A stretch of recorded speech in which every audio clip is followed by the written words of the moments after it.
it is all about ROI. I've never spoken to an owner that just says, let's do this because it feels good. You know, it's going to be return on investment.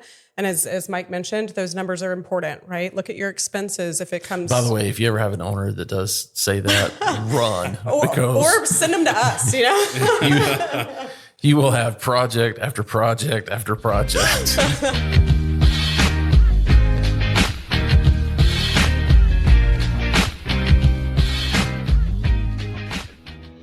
This episode of the Student Housing Insight Podcast is sponsored by the Guarantors. If you're an operator, you know the importance of a parental guarantor. Having parental guarantors legitimizes your rent roll. But have you ever tried collecting from a parental guarantor after their student skips out or they have to be evicted? How quickly were you able to recoup lost rent from that parental guarantor? The truth is, if things get to a point where a student skips out or is evicted for non-payment, the parental guarantor doesn't care about their credit score. There may have been a job loss or even a divorce. No background check is going to tell you which parent is about to leave their spouse or has an employer who is about to downsize. So how do you eliminate that risk? I mean, reducing risk is like the top 3 responsibilities of a property manager. Well, the Guarantor's rent coverage product does just that. Not only will it ensure that you can quickly recoup lost rent, but it will also increase your prospect to lease conversion rate because you're not waiting on a parent to provide their information. This product makes so much sense for student housing assets, and that's exactly why I'm now advising my asset management clients to forget about parental guarantors and talk to the Guarantors. You can find more information about their rent coverage product as well as other risk reduction products they provide to the student housing industry by going to theguarantors.com/student. You can also find the link in the show notes.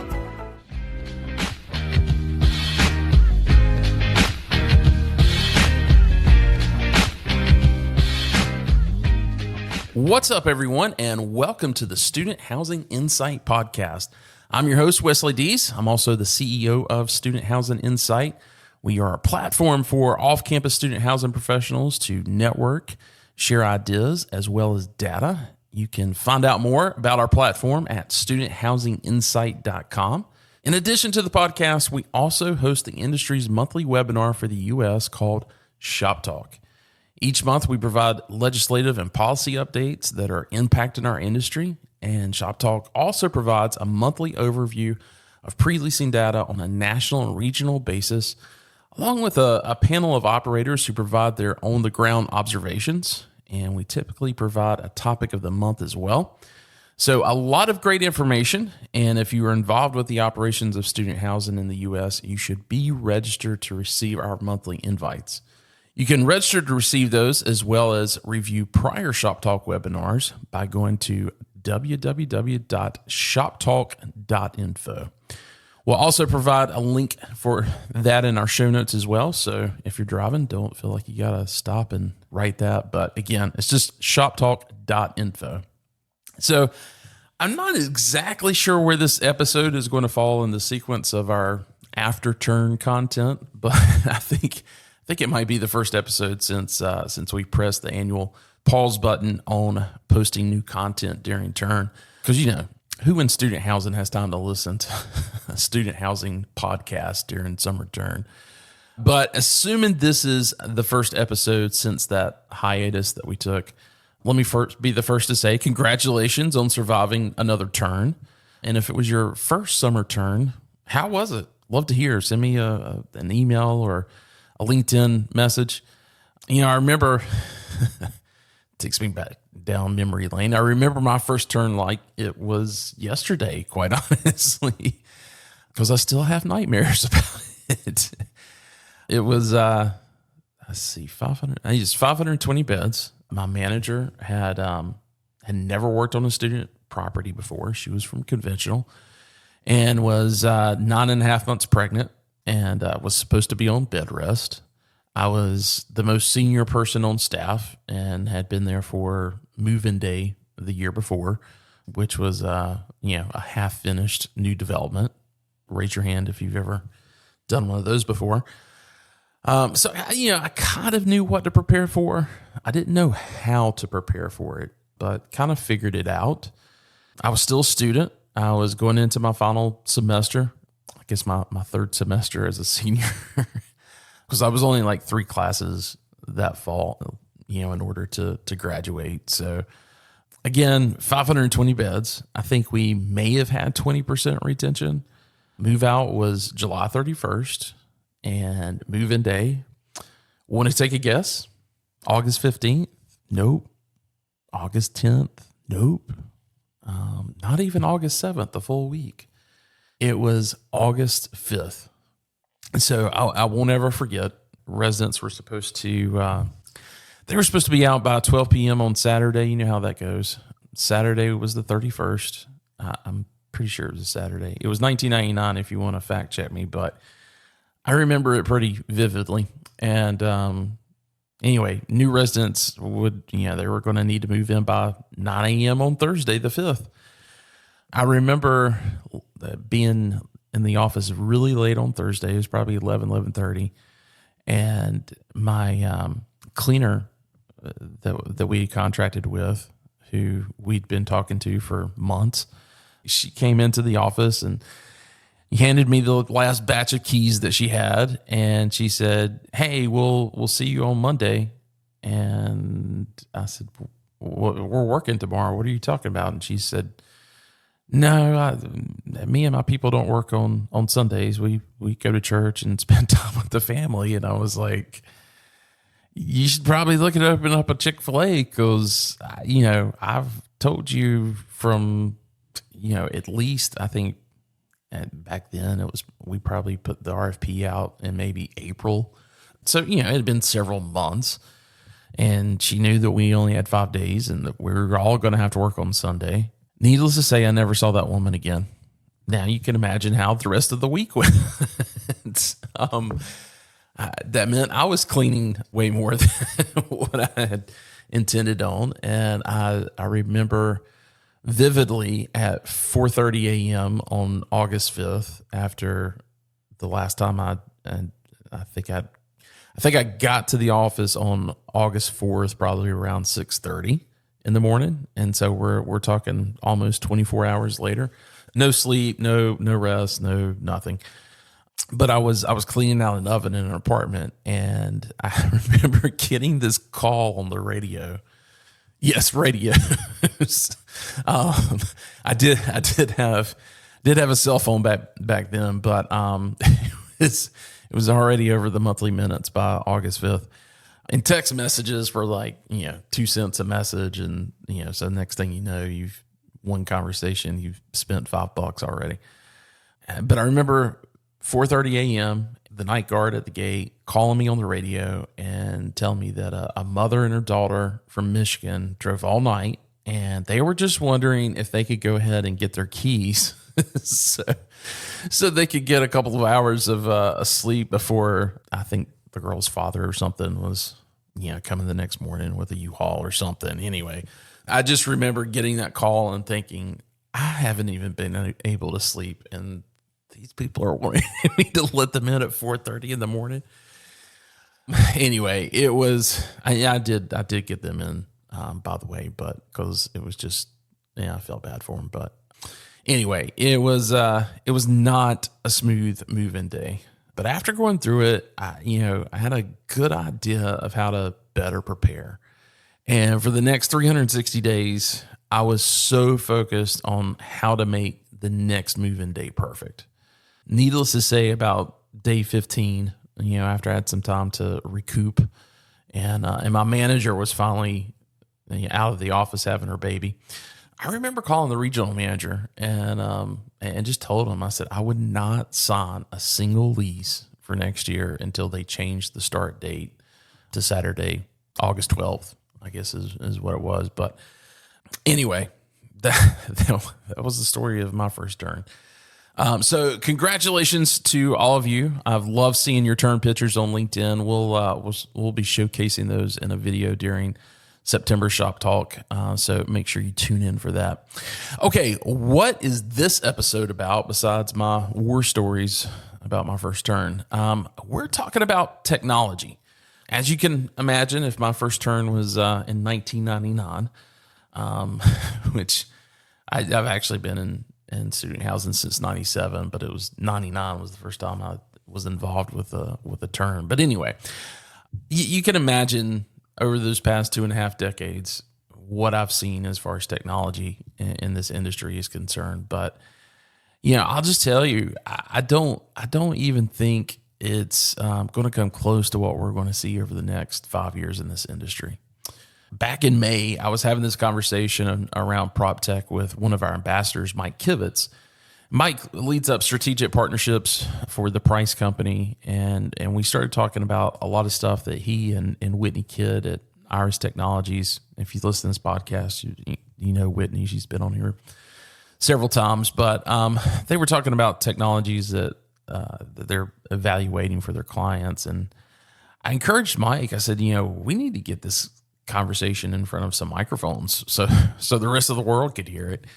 And so we got our calendars together and picked a day back in July. And I met with both him and Whitney and Raleigh at the Preiss Company headquarters, and just dove right into this conversation about what's ahead for prop tech. So I'm not going to hold this up any longer. Here's that conversation with Mike and Whitney.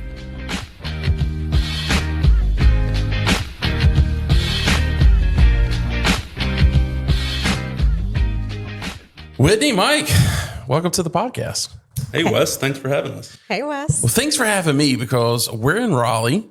Got to get in the Forerunner and take the trip up 85 and 40 to see you guys in the home office here at Preiss Company. So thanks for having me. Thanks for lunch. Thanks for treating me. So, I'll explain this a little bit in the intro when I record it. But Mike, you joined Student Housing Insight this past year as one of our ambassadors. Thanks for a lot of the work and support that you've given to Student Housing Insight over the past, I guess, since January, so 7 months. And thanks for all that you guys do to support what we're doing. But part of, what I kind of assigned to each of the ambassadors is pick a month and pick a topic and just something that you're passionate about. And you picked April. We're now in July. But things got busy in the spring for sure. You were kind of going back and forth. Hey, do I want to do something on capital markets? You're in a new position now at the company. A little bit more so on the business development side than the operations side. Which, by the way, I've got to just hand it to you and Adam and the whole team. There's so few management companies that I see out there that are pulling from the operations side to go into business development. And I think that is so important, because I see a lot of other companies that, will pull from the finance side or the from a straight sales side and stick them in business development. And there seems to be a lot of challenges with that. What's it been like for you? What's it been for a little bit over a year now? Yeah, we're coming up to almost a year in January. It's been a really exciting role to jump into. It's something that we started this year. It's been really great to not only combine my operational experience for the last 13 years, but also the new business development passion that I've had for so long. So it's been a really great ride so far, and excited to see where 2024 takes us. Yeah. But anyway, getting back to this assignment that I gave to all the ambassadors. We were having some conversations, and we started talking about technology. And I think you were talking a little bit about, what's going on with Iris, which Whitney, has come back into the Preiss flock to help lead that team. And we'll jump into that in a little bit. But it seemed like you guys were pretty amazed at the conversations around technology, and that was something that really kind of spurred you guys to kind of go in this I don't want to say other direction, but to add on this Iris team in order to kind of bring all that together, so that, and we'll get into the details around that. But, to me, it was interesting because I don't get to have all of the technology conversations that we've had over the past, year and a half, specifically on the podcast, has really, dealt around centralization and a lot of this post-pandemic stuff. And there seems to be a lot of missed discussion on integration and how to really turn all the technology that is coming at us at a record pace, it seems like, and really get control of it and, have it benefit the ROIs of the properties, but also with the resident experience. And I said, hey, let's just have a conversation about it. So that's what's led us here today. But, for those in the audience Mike, this is your first time on the podcast. Whitney, this is certainly not your first time on the podcast, but really quick, I think we've done a pretty good intro with Mike, but Whitney, intro yourself a little bit and what it is that you're doing for the company. Thanks, Wes. I'm happy to be back and happy to be here with you and Mike. I'm Whitney Kivitz, Senior Vice President of Innovation and Technology for the Preiss Company, as well as Iris Technologies, which is our newfound consulting firm, where we're on a mission to help simplify the process of both hardware deployment and software deployment for the sites. So we'll talk a lot about the dream today that I think that we're getting pretty close to fulfilling from a hardware and software integration standpoint and how that's driving asset valuation and resident experience improvement. So, and your background before here, you were with Rover Score, and that was very interesting as you guys were taking probably the one thing both in all of hospitality, but also on the multifamily and student side as well, of really being able to, give that 5-star rating system to internet service, which I think, on the hospitality side, especially business travel, your Hampton Inns and that kind of stuff. Like if the internet doesn't work, you're going to be in a different city tomorrow night anyway. So not a big deal. But on the multifamily side, there was just not that ability to really kind of understand, from a resident or a prospect standpoint, how does this internet actually perform? What am I stepping into? So, you brought that experience plus all of the experience that you had at RealPage over the years. So it's kind of a perfect role for you, it seems like. No, it's been incredibly exciting. And as you said, I've grown up in student housing. I think we talked about it on another podcast, started as a young child. My family built and managed student housing. And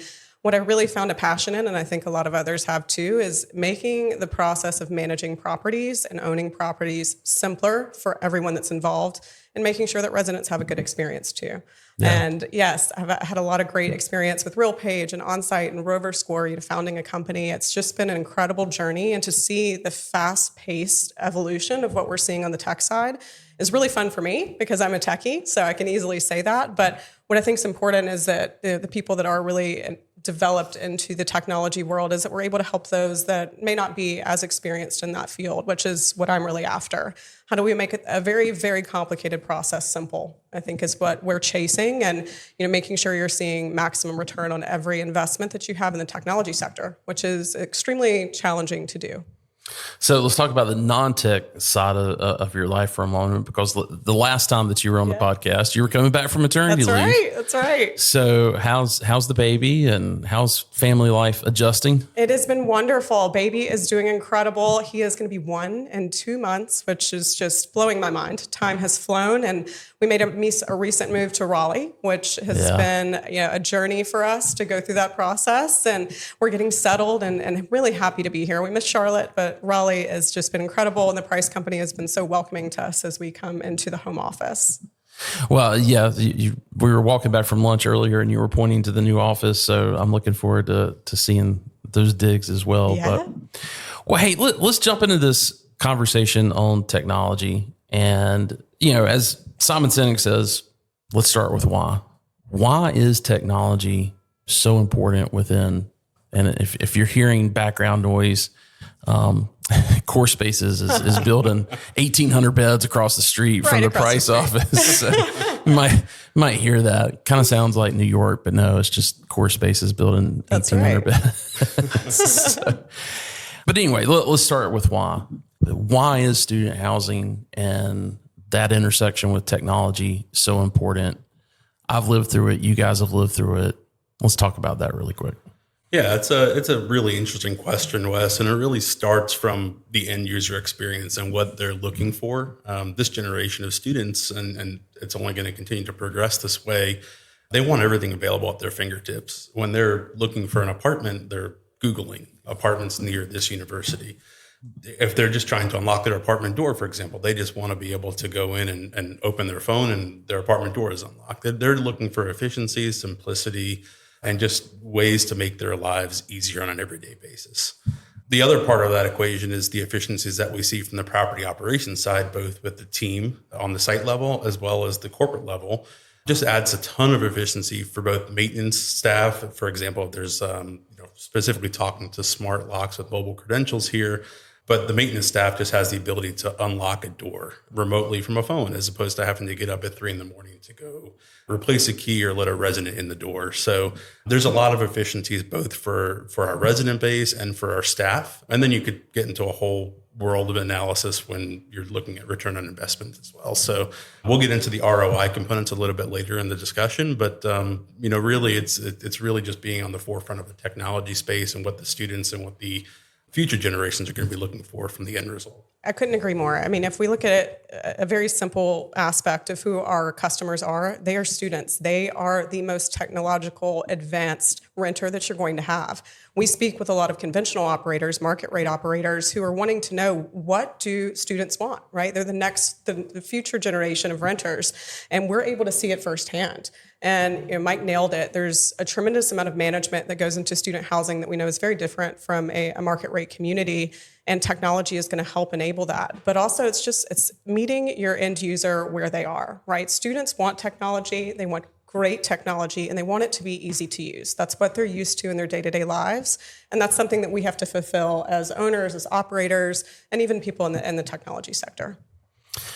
Let's talk a little bit about, when we were at lunch, we were kind of talking about the things that we were doing 20 years ago when it came to technology. And the big focus at that point was on internet. And I think, thanks to, operators that have looked beyond, what was available in conventional and, things that were available on the hospitality side, and really finding some great, partners that are in the space now. I won't name any of them by name, but they've stepped alongside of us and have really kind of solved a lot of that issue from the standpoint of just, hey, how do we get internet out to everybody and not bring the whole system crashing down because of, viruses? Those were the things I was having to deal with when I was on site and deploying our first unmanaged system and quickly learned out why it had to be a managed system. And then that kind of moved on over into Wi-Fi and that type of thing. So I feel like all the devices that students bring, we're now at a point where they're able to get on, they're able to connect, they're able to have a somewhat similar situation that they had at home. And that's been from a lot of students that I talk to, sometimes they wish that could be expanded to, home, and the way that, those networks are serviced and that type of thing. But let's talk a little bit about what's, around the corner and how that's shifting from now that we've got everything stabilized with the networks. You mentioned locks. Obviously, I've seen a lot of this IoT stuff come to the forefront. How's that deployment been? What kind of rating would you give student housing and being able to basically bring that into what we're doing as under student housing operations? Yeah, so there's a lot of different ways to look at locks specifically. There's the traditional physical brass key lock that you're still turning the deadbolt, and then traditionally what we know in student housing world is key fobs. Being able to house everything in one system and all connected either through Wi-Fi or through Bluetooth just enables so much power that the industry really hasn't picked up on yet. Again, specifically with locks here, everyone's used to the same Dormerkaba safe lock with the little black fobs. That's been primarily the industry go-to for student housing since I've been in the industry for 15 years. So those are not really smart locks anymore. It's not smart lock technology. And there's opportunities for us to really advance our space in the sector to show what property technology can do for the end user and for property efficiencies. I know we've deployed a couple of smart lock platforms, one in Chapel Hill and one in Kennesaw, Georgia, that has gone really well. And it ultimately is going to make the resident move-in experience completely seamless and virtual. So they don't have to come to the office to get a key per se, because it integrates directly with the PMS. So lots of good opportunity out there just to streamline processes, make it easier on the site staff, making it easier on the resident who might not want to come into the office, wait in line for 10, 15 minutes to check the boxes and get their keys. Well, they'll just have direct mobile access on their cell phone, and it'll automatically come to them that morning through a resident portal or through an app. That's right. And the evolution that we made since I joined Preiss is, as Mike mentioned, when we were starting, we thought, we've got best in class. We have smart locks. We're still using fobs. And I said, wait, hold on. We've got to take a look at something deeper here, because what you're really looking for in a lock solution is not only that you have a great lock in place, which is extremely important from a hardware standpoint, but also looking at the platform that powers that. Right? So if you're still having to program fobs on site and be able to do everything manually, that's extremely cumbersome, not only for the resident as they're going through the process, but also your site staff. It's also very expensive, which we'll talk about in a moment. So we have chosen to partner with several companies. We have some great ones in the space that are student ready. And that's something that we're doing at Iris, is making sure that these products are student fit.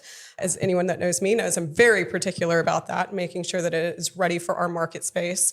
But we're looking for integrated lock solutions. So this is a solution that is going to completely work with your property management software, whether that be Entrata, RealPage, Yardi, where you move them in the system, they get access through their mobile phone. You move them out, they lose access, right? Very simplistic process.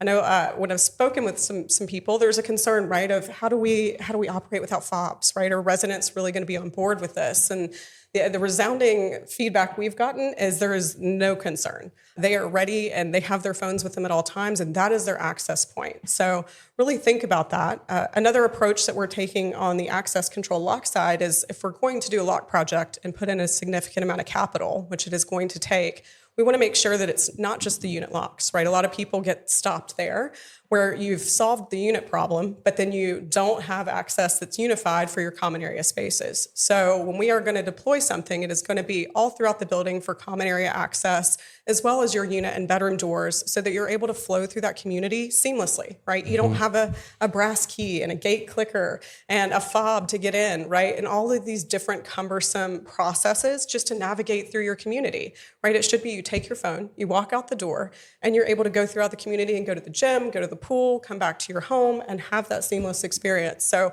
I'd really encourage people to look for those integrated solutions, because it's not only bolstering your security, right? You're able to see who's entering and when in a much more, efficient way, but you're also able to provide efficiencies for your teams, as Mike mentioned, right? Remote lockouts, not having to come to the site anymore at 3 a.m.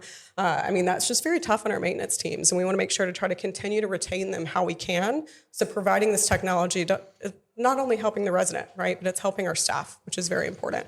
I'm going to take this kind of one step further, because I know, you guys, at least here in the Raleigh market, I think at the Chapel Hill market as well, you guys, manage kind of a legacy portfolio of scattered site type of stuff. And we've got a large part of our audience who are those scattered site operators.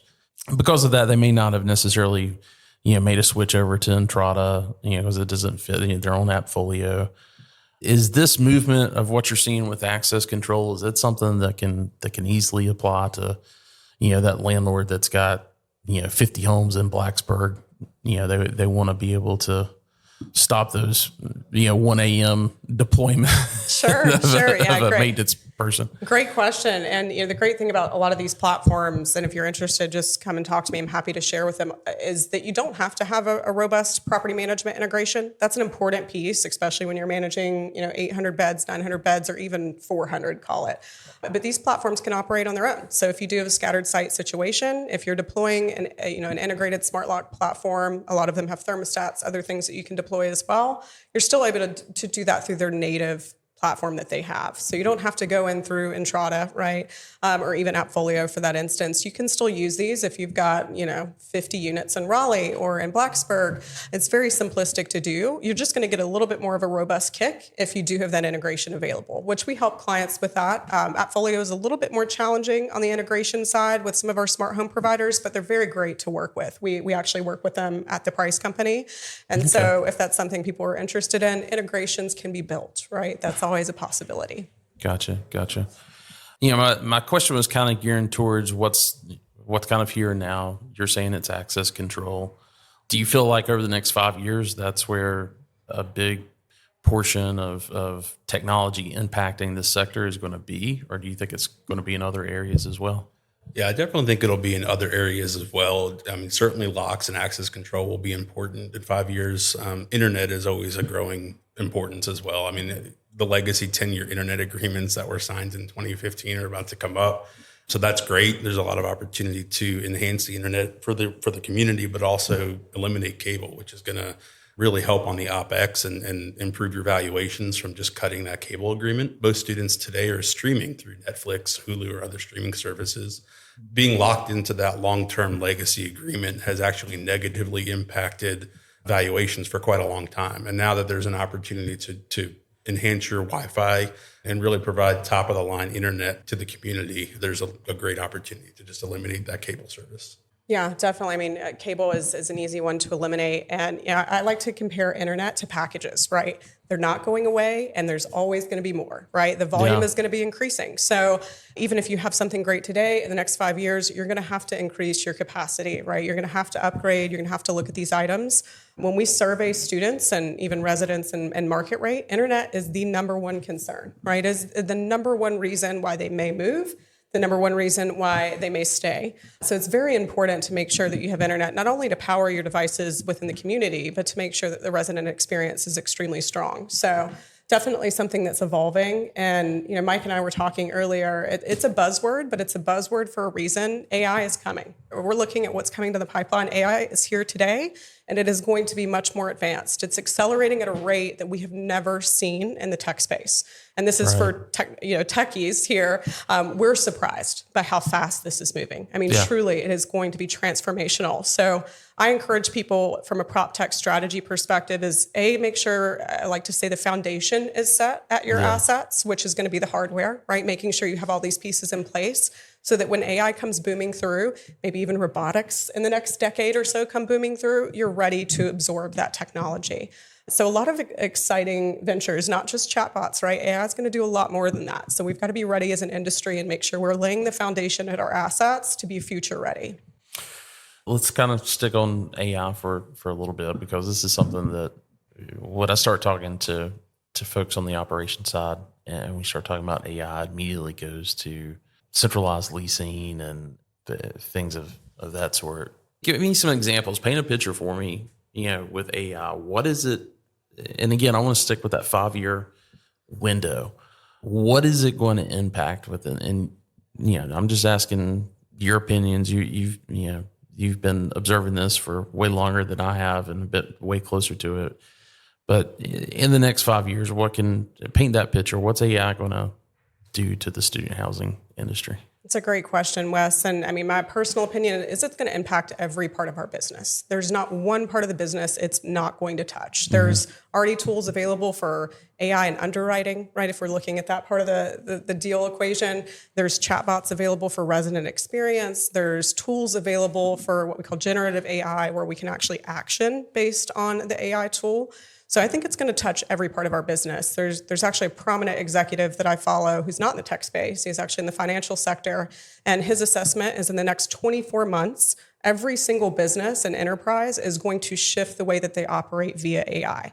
So even how we operate from a corporate standpoint at the Preiss Company is going to change.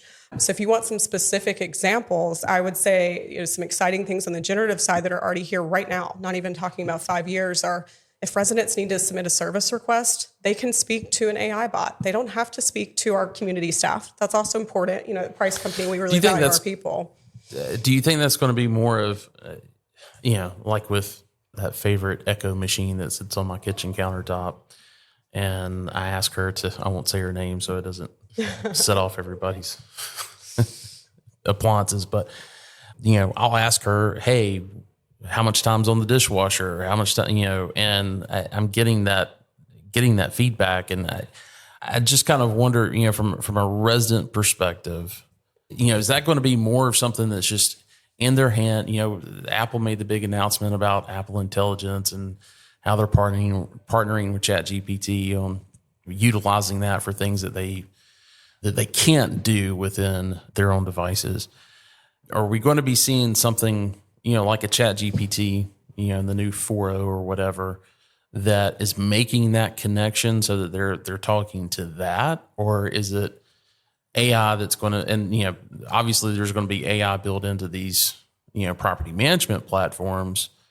Are the students going to be interfacing with that AI bot, or the AI bot that they see as their companion on their phone? Does that make sense? It does make sense, right? Are they? And I won't say the A word either, because we all may be pinged in this venue here. But it depends, right? It really does. I think right now we're very early stage with AI. So it could be as simple as you're interacting with a chatbot today. In the next 5 years, and actually there's some companies that tried to do this several years ago before AI was really prominent, where you could say, I'll just say it, Alexa, submit a service request, right? That technology is already here today. Is it wide scale? No. And that's what I think is going to happen in the next 5 years. I also think just with the acceleration of the way that this is developing, you could see things in a lot of APMs, and some others may really love that, where it's, hey, whatever you call your bot or your AI agent, let's call it Alexa. Hey, Alexa, let's process month end at my community, right? Let's run an audit. I mean, that is absolutely what it's going to be capable of. I would say 5 years is actually a pretty long runway there, especially if we have a lot of focus in the multifamily space on developing the concepts to help make some of these more archaic processes that we have more, just robust and able to be processed by technology versus humans. Scary. A little bit, right? Well, I think about my, 8-year-old son and how hard it is to get him to, and I mentioned to you when we were coming back from lunch, he had some speech delay stuff that we've gotten ahead of, and it was amazing. You think about Siri and Alexa and even just the, microphone button that's on your TV remote, right? Especially with the Roku. The Roku could understand him. And so he has been trained to just speak to the TV about whatever app he wants to go to, whatever show he wants to look at, whatever his favorite actor is or whatever. It finds it for him. And now that his speech is a little bit, is much more progressed, Alexa is one of his best friends, obviously. I mean, right. He doesn't ask us questions. He just goes straight to Alexa. That's a lie. He asks us a lot of questions, but it's when the echo is not in the room. Right. Right. And a lot of times he'll ask a question. I'm like, can you just go ask Alexa? But talking about, hey, Alexa, let's do month end. What a game changer. Right. What? I mean, why do we even need somebody to say, let's do month end? That's... It'll likely be triggered, right? It'll be automated and we'll see a lot of those efficiencies. Hey, I've done all your preliminary reports. Are you ready to run it? Right. And then you manage by exception, which is what we're all chasing, right? We want to manage by exception. If we can get rid of the administrative processes, it makes us all so much more efficient. I mean, I think all of us probably in this room have used ChatGPT, probably everybody listening. Just what that's done in the past several years has amplified. I mean, it writes business plans. It passes the bar, right? I mean, it's just very, very interesting what's going to happen. But I think, a lot of people can be fearful of this, right? And I think that's totally reasonable with the rate of acceleration. But I also want to just touch back for people that are on site or people that are in the industry that may be concerned about this taking their job. I don't think that's the case, right? And it definitely is not our thesis at the Preiss Company. What we think is that this is going to allow our teams to be specialists in what they're good at, right? So if you're an exceptional sales agent, you're not going to have to do month end, right? If you're an APM that's just climbing the ladder and you're a leasing agent that's just a star, right? You can spend more time with your residents that do want to interact in person.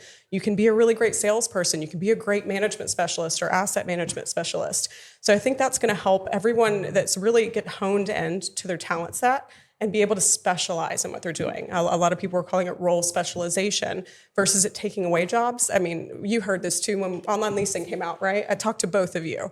Everybody's like, oh, I'm not going to have a job because of online leasing. That's never the case, right? It just evolves and changes. No, it's not. I do think, and it is evolution. And it makes me kind of think of, and I asked this we always do this, live podcast thing that at Interface each year. And 2 years ago, I made that comment of, I don't really see AI. I mean, AI is going to take over everything and be a big part of every little fiber. But what I'm really concerned about are and not concerned, but I could see regional managers that look in student housing. If you're able to do 5 to 8 properties per regional, you're doing pretty good. Right.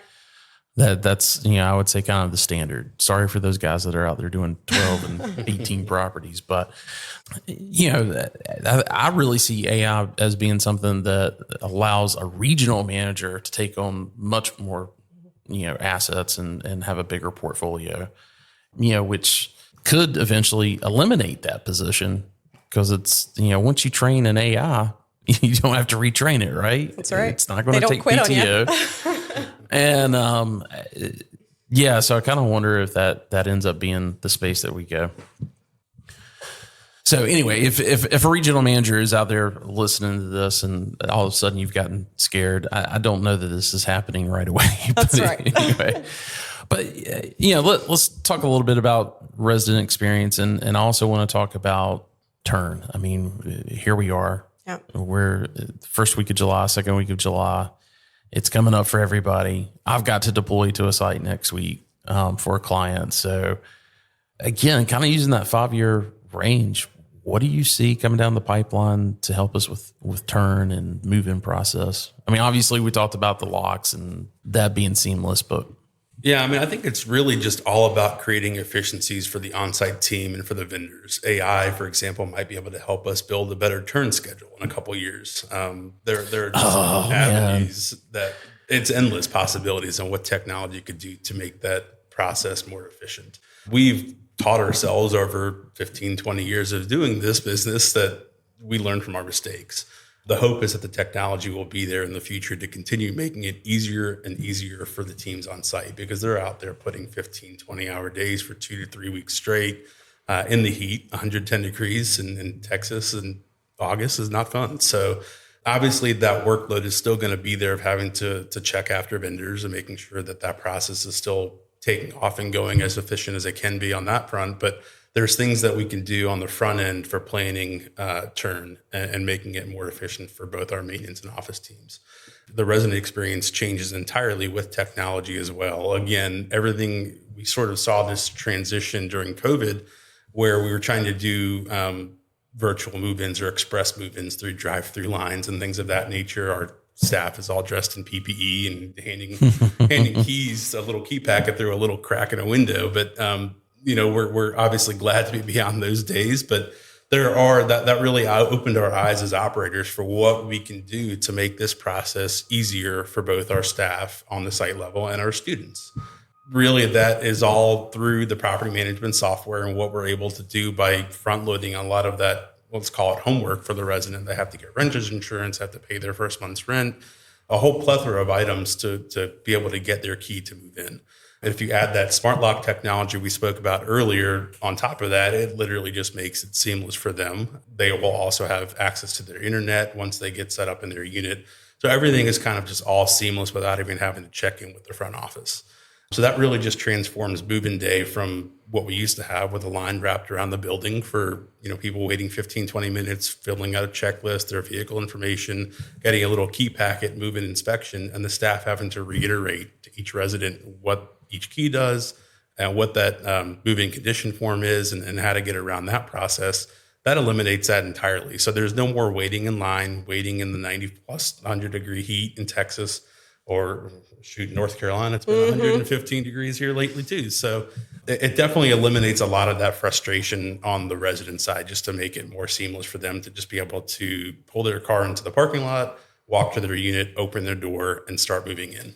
we don't want to gatekeep either. As Mike mentioned earlier in the podcast, we have 2 sites that we are deploying this on this term. So this is now. We are ready. We have smart locks in place, smart thermostats, and we also have a property management software with the ability to handle that homework for the resident up front. So we are going to be publishing a white paper in the coming months after we have gotten all of the results from this process around what it's going to look like to have these new move-in experiences, all the operational efficiencies, right? We've gone through the things of what do you do with the mailbox key? Because sadly, USPS is not going to be one that's at the forefront of smart home tech on your lock boxes. So we're going to share that. I think that's very important. I've been on a mission since I started in this industry to make move-in and move-out more simplistic, right?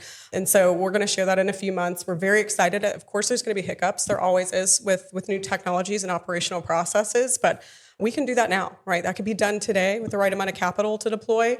And even this is not a new development either. Both of these sites that we're working on, actually one's a new dev and then one is an existing asset. So this can be done in a retrofit scenario as well. You don't have to be scared of this if you have existing assets, right? There are options out there to make this possible. Yeah, and one thing to add too, Whitney, I appreciate you mentioning smart thermostats, which is often overlooked, but what's better than walking into your unit on a really hot day on move-in day, moving boxes in and out?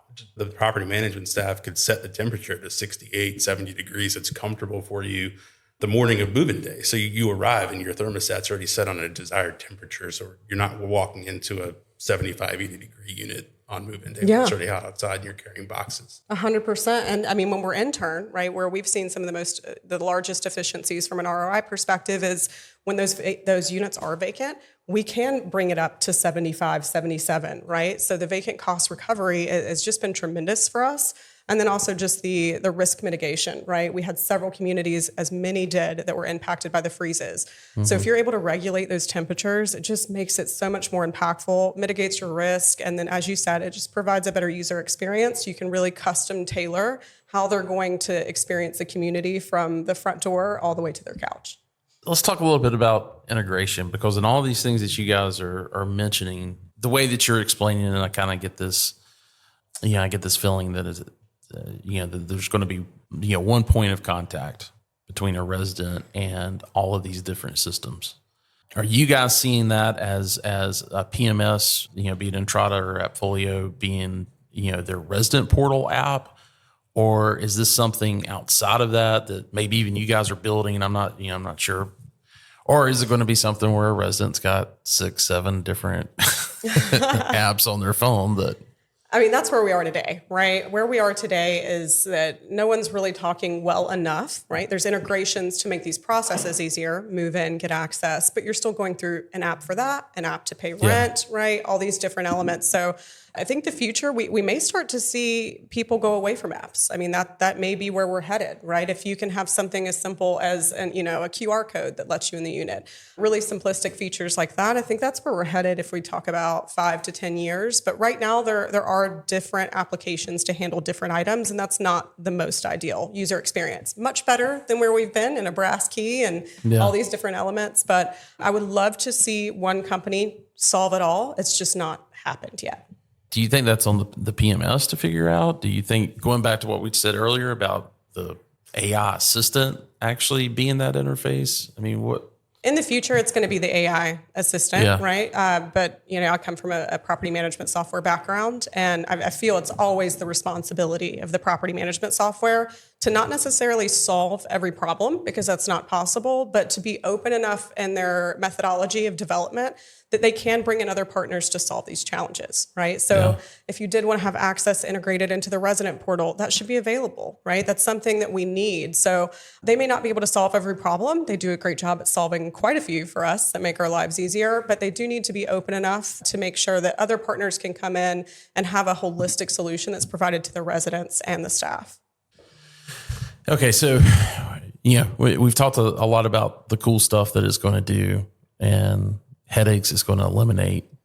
But if it ends up costing the property, it's never going to happen, unless if there's an ROI on it, if there's some type of value add to it. So where are you guys at with kind of analyzing that and what you're seeing at the properties you've deployed this on already? Yeah, I mean, I think that's part of the most exciting part of this is you could really drive valuation for your asset, particularly an asset that is not a new development where you're retrofitting old infrastructure. There's so many avenues to increase valuation by expense savings and economic efficiencies. There's a ton of opportunity for ancillary revenue through technology fees. We see even with package locker solutions, the residents are paying a small fee for the package lockers each month, or if they leave their package for longer than a certain period of time, the property gets a small rev share. So there's a lot of different ways to back into that valuation. But, one example we took from our portfolio was just if we went through and eliminated all key fobs. Our same store portfolio on a trailing 12 basis spent north of $250,000 on key fobs. And just, small one-off replacements. Stabilized properties. That's not a new development getting thrown around or anything. If you take that expense out and throw a market 6 cap on it, it's a $4.5 million increase of valuation on the portfolio over 77 assets. So it's significant when you're talking about just regular expense savings. You come into, improving the internet experience and eliminating cable. That's a $55,000, $60,000 a year contract. So that's also significant as well, just by reducing or eliminating some expenses. Arguably the bigger piece is just generating additional revenue. Traditionally, the student will pay for the finer things in life, just like most of us would. And having best-in-class amenities and best-in-class technology at your property is going to not only set yourself in a great position looking forward because you're setting yourself apart from the competition, but you're driving value to the property by adding revenue and reducing your expenses. I want to kind of stay on that for a minute, but from kind of a different perspective. Affordability is a big issue within multifamily, as a sector, but even more so with student housing. What you're seeing in our modern day of student housing, what's going to be the most affordable in most markets is going to be, that 20, 25-year-old project that was built a mile away from campus. And the compounding impact of that is, great, there's an affordable option, but it's a mile and a half away. It's, 5 blocks away from the nearest bus stop, going to campus. Do you see these technologies helping out from an affordability standpoint to not necessarily turn it into a revenue center, but to actually provide a more affordable location? I do. That's the beauty of student housing is in every market, you've got, a core pedestrian to campus submarket. Then you've got your 2 mile out garden style. That's 2000, mid 2000 vintage. And that's where we're seeing a lot of our low hanging fruit and opportunities is to really step up the technology game on those assets that are not core pedestrian deals directly across the street from campus. Those projects are by and large full year in and year out with strong rent growth. And there is a student base in almost every student market that's looking for affordability. This provides a unique opportunity to drive revenue in different ways for the owner while still maintaining an affordability factor for the student because it has that distance, an older product type, and you might be able to grow rent more organically by doing this as opposed to implementing something like a technology fee. There might be an opportunity to just grow rents another 2% each year because you have best-in-class technology at a deal that's, to call 2 miles from campus and a couple $100 cheaper than the core pedestrian product in the market. Every market is different. Every project is different. And I think that's what it's important for every investor, every owner, every operator of real estate and student housing is to really analyze each property individually and not looking at it as a whole portfolio because every market will react differently. Every tenant base, the demographics in every student market are slightly different. You're going to have a bigger affordability factor and a lot more competition in a major metro. So that can go 2 different ways. You could either spend a lot more time and money trying to find a way to compete with some of the shadow product, or you could spend the time and money and infrastructure and technology to make that the place to be for students. There's a lot of site level managers, and I felt very much eons ago when I was at the site level, so many new things were happening, then as well from a technology standpoint that I could see certain, if it was, applications or whatever that would make life, a bit easier, but it was going to take some time to, build out a certain type of worksheet, or it was going to be introduction of a new SaaS product, right? And trying to, having that vision and seeing, oh yeah, this is really going to save some time, allow me to focus on some other things and be a better experience for our residents. Then taking that to an owner saying, hey, I want to make this proposal. I don't know that I was very well equipped for it. Thank goodness I had some very patient owners. From your perspective, what's some of the best ways, what kind of advice could you give those managers that are seeing the things that you're talking about and saying this makes a lot of sense? How do I pitch my owner on it? Obviously, there's a large capital infusion needed into every asset that we're trying to build new infrastructure, retrofit infrastructure for technology. I mean, internet upgrades alone are north of $200,000. It's really just looking at what it brings to the end user and ultimately looking at the return that they're going to see in their wallet. At the end of the day, it's a cash-driven business, and they want to see that they're going to get a strong return on their investment for it. So again, it's really by trying to find ways. One, it's either staying relevant in the space, which is tough to do. Again, if you're on a 10-year legacy internet agreement with 100 megs up and down, you're probably not doing as well as those that are getting fiber to the unit. So a part of it is just relevance and having that relevant technology where students want to be. But the other part of it too is, again, by reducing your expenses. Internet has come down by tenfold over the last decade, and I assume that will continue in that same trajectory. So you're seeing, compressed costs for the ongoing OpEx, which in turn is really improving your valuations. From a real estate person going into a deal, you're always trying to find the low-hanging fruit, and that might separate you from another buyer who might not have captured that in their underwriting, and you might outbid them by, call it $500,000, and you might win the deal. So in a competitive landscape where there's 30, 40, 50 groups bidding on any given deal, trying to find those opportunities for low-hanging fruit in the technology space has helped us to win some additional deals. Interesting. Yeah. Okay. And, I would say it is all about ROI. I've never spoken to an owner that just says, let's do this because it feels good. It's going to be return on investment.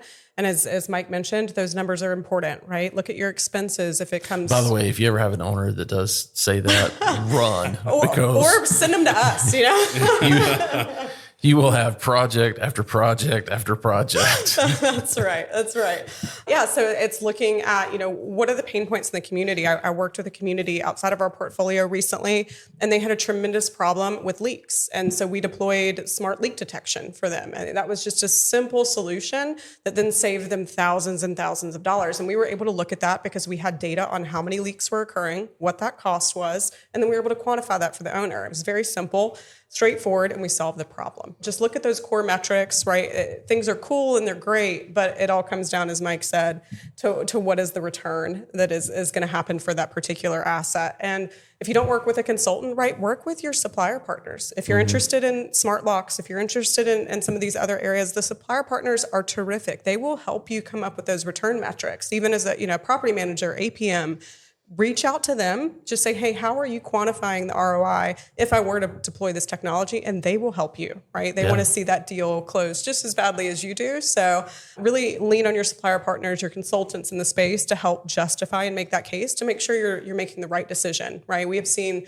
far too many owners deploy $300,000 to $400,000 projects that were done incorrectly, that were done outside of scope, and then what your return is just simply not going to work out. So make sure you're doing it, efficiently, correctly, and with return in mind. One big thing to consider too when evaluating an ROI, there might not be a direct ROI in year 1 or 2 after doing this. It could be a process over 3 or 4 years of a hold period. It could be just getting a return based on expense savings over the course of a hold period. And you're really recognizing that ROI in the sale process. So that's one thing to consider as well. But again, knowing the additional income that you could bring in from that product, or knowing the expense savings you can come in or bring in from that product or that technology advancement, will help us to determine what that ROI looks like and if it makes sense to propose to ownership groups. I always tell my clients, when it comes to deploying anything, but especially on what you were talking about with leak detection and that type of thing, because it costs some money. I mean, I typically see a pretty good return on it, depending on how the property is and that type of thing. But if there's an owner that's listening to this, don't be afraid just to be upfront and say, look, we're looking at potentially selling this property. I don't know if I want to do this and spend the money and take the meat off the bone for the next guy. But I would like to at least get a bid or a quote or, some type of guidance, with some numbers behind it so that we can underwrite it and, put it in an OM and say, to the broker, hey, we've had companies and consultants come in and these are some things that they're suggesting. And, this would be the additional value that we gain. So, because there's always that issue of, do you pour that capital in now and, try to get it stabilized and realize that that additional value, or do you leave some meat on the bone for the next guy? Yeah, it's a conversation we have frequently. And, I will say that buyers are becoming more sophisticated or working with partners that can help them. I mean, when we see deals with the old NSYNC locks that we know are being phased out, we understand if we buy that deal within at least a year. Let me just ask that question. Do you guys know anywhere where you can buy those keys? Because everyone that I probably get a call once a week. Hey, Wes, these NSYNC locks. Yeah, everybody's talking about them. We had a ton too. Actually, so for common area, we cannot find common area anywhere. Yeah. We do have a small stock. I don't even know if I'm supposed to speak about this, but we do have a small stock that if somebody's really in need, we can help with. But I mean, the reality is, even our stock, I think we have less than 200 locks right now. And they are being phased out. So if you're seeing those locks at a property, if you're purchasing an asset, you need to understand that within the next, I'd say maybe max you can get 3 years out of these. It depends on how often they're going out. You're going to have to rip and replace, right? So I would say buyers are becoming more sophisticated in that way. We just did a deal with someone recently where we advised on, we found those locks in place. They were able out to actually negotiate and ensure that they had the capital available for replacement. And then they got some replacement stock from the existing owner too, which was pretty helpful. So those things are very important when getting a deal done, just to know what you're up against from a tech perspective. To your point, Wes, if you're an owner that's looking to exit the investment, that's coming in the next, call it 12 months.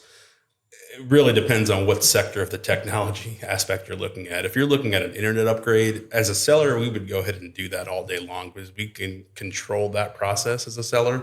We can pick the vendor who we know is going to drive the lowest OpEx cost, which is going to in turn increase your valuation. So that's the biggest lever to pull if you're coming up on the end of an internet agreement and you have the opportunity to eliminate cable or reduce your OpEx on internet by, even if it's just $2 or $3 a bed, it's significant in your valuation when you're applying a market 5.75 or 6 cap on it. So you're just going to improve your valuation on the sale. And again, you can control that process and knowing exactly what's being installed. The cost of it, where a buyer might be underwriting double the cost of it because they want to go with their preferred vendor. There's different ways to skin a cat, and that the internet is one piece as a seller that I would recommend going ahead and upgrading prior to a sale or listing the property for sale. Yeah. Well, guys, it's been a blast. Always. Thanks for inviting me up. It's been fantastic to see the Preiss team, and looking forward to seeing all you guys, I guess, in October at NMHC in Las Vegas. Yes, definitely. Thanks for coming up to visit. Agreed. We'll be on the other side of turn. Well, hey, I know we were just talking and not really doing a pitch on, what Iris Technology is doing and everything. So, but really quick, folks that want to, get in touch with you guys either about management or consulting. Yeah, absolutely. And, not meaning to pitch in any way here. We're here to help where needed. You can check us out on our website, www.irisinnovates.com. We also have a brand new sales rep. She's really terrific and came from the Preiss portfolio as well. Her name is Bree Kaiser. You can always reach out to her or myself. We are happy to assist in any way. And like as Whitney said, you can check Preiss Company out on our website, www.tpco.com for management needs, or reach out to me directly, Mike@tpco.com. Happy to discuss any management needs that you're looking at. Awesome. Guys, I appreciate it so much. Thanks, Wes. Thanks, Wes. Thanks.